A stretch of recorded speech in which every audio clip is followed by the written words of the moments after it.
بسم الله الرحمن الرحيم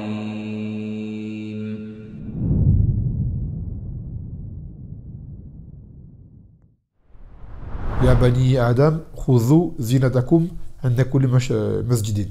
Ô fils de Adam, prenez votre parure dans chaque masjid. Ça veut dire, en fait, ce verset-là veut dire, parmi les interprétations, que tu viens avec ta aura qui est couverte.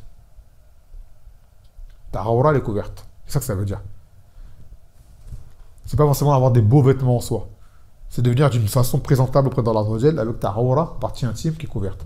Et pour l'homme, c'est ce qui va du genou au-dessus du nombril. Et pour la femme, elle a une aura kulluha. C'est pour ça que la femme, elle est couverte des pieds à la tête. Tout entière, elle a une aura. Dans la salat, quand elle entre femme, elle doit être couverte, même la tête, elle laisse son visage et ses mains. Les couverts. Et ses pieds, elle a le droit. Mais le meilleur, c'est les couvrir également. Même en présence d'hommes étrangers qui peuvent l'avoir, elle se couvre le visage également et les mains. Selon la vie authentique. Et aussi, c'est un tambi, lorsqu'on fait la salat, comme il a dit l'auteur, c'est un moment où on se présente devant Allah Azza wa Jal. On a écrit dans le hadith de Jibril, Al-Ihsan, an ta'budu Allah, ka'annaka tarahu, fa'innaka in lam tarahu, fa'innahu yaraka. Que tu adores Allah, comme si tu le voyais. Si tu ne le vois pas, sache que lui te voit. Donc quand tu fais la salat, tu te rappelles que tu viens devant Allah Azza wa Jal. Donc tu ne viens pas bien n'importe comment.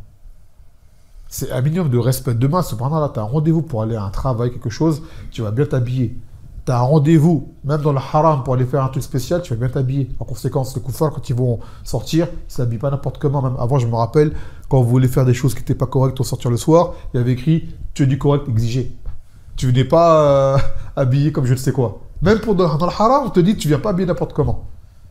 D'accord? Tu as des gens, ils ont un travail, ils ont un uniforme. Tu viens habillé d'une certaine façon. Comment pour la salat, qui est le deuxième pilier de l'islam, tu viens habillé comme si tu étais quelque chose de quelconque? Tu fais attention, tu t'habilles bien correctement d'une tenue qui plaît à Allah Azza wa Jal, une tenue qui est conforme avec l'islam.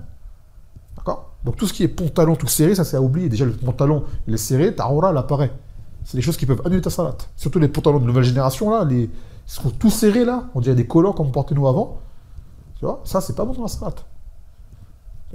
Ça, c'est pas bon ça. Et selon la vie authentique, le pantalon est interdit en soi. La salat, tu ne fais pas en pantalon. Il faut savoir une chose. On a mis une fatwa il n'y a pas longtemps de Sharia par rapport à ça. Les gens qui mettent des camis accrochés dans le masjid. Ils disent quoi les gens? Ils disent c'est pour ceux qui sont mal habillés, qui puissent s'habiller pour la salat. On dit en faisant cela, tu encourages les gens à mal s'habiller en dehors de la salat.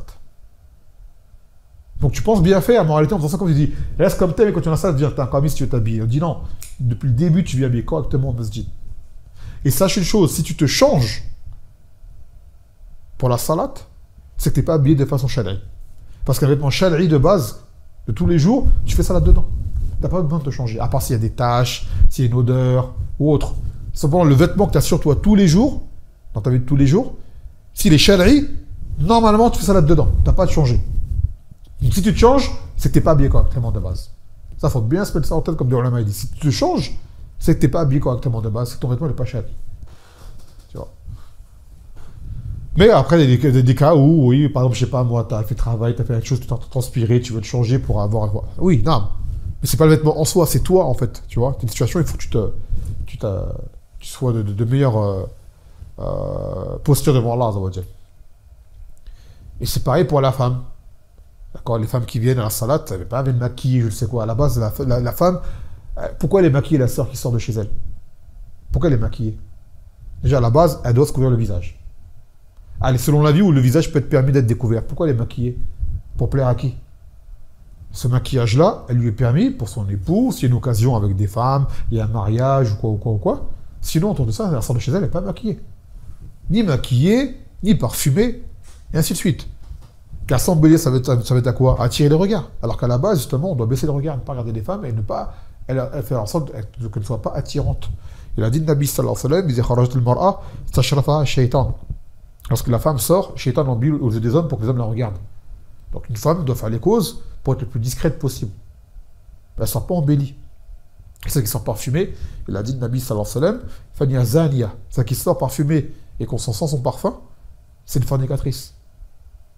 Ça, c'est pas nous qui l'avons dit, c'est le Nabi sallallahu alayhi wa sallam qui l'a dit. Parce qu'on avait dit, ouais, pourquoi tu me juges, comment tu sais? C'est pas moi qui l'ai dit, c'est le prophète qui l'a dit. Mais non, t'es pas une zania comme une femme qui a forniqué en soi, mais tu auras causé la fornication de l'odorat. Car chaque sens que tu as, ou tes membres que tu as lorsqu'ils tombent dans le haram, c'est une fornication. Le regard, fornique. Les oreilles, fornique. Les mains, fornique. Les pieds, fornique. Comment? En faisant ce qui est haram. Maintenant, c'est pas la fornication comme l'acte pur que l'on connaît, mais ça a été nommé comme cela par le Nabi sallallahu alayhi wa sallam. Lorsqu'on fait la salat, d'accord, on n'oublie pas qu'est-ce qu'on va faire. Chez tu as des gens, avant même d'aller à la salle de sport, ils choisissent leurs vêtements. Maintenant, même à la salle de sport, c'est la mode. Avoir toute la panoplie. Les gens donnent de l'importance à leur tenue pour toute chose. Pourquoi pour la salat, on ne le fait pas? Alors que c'est plus important que tout le reste.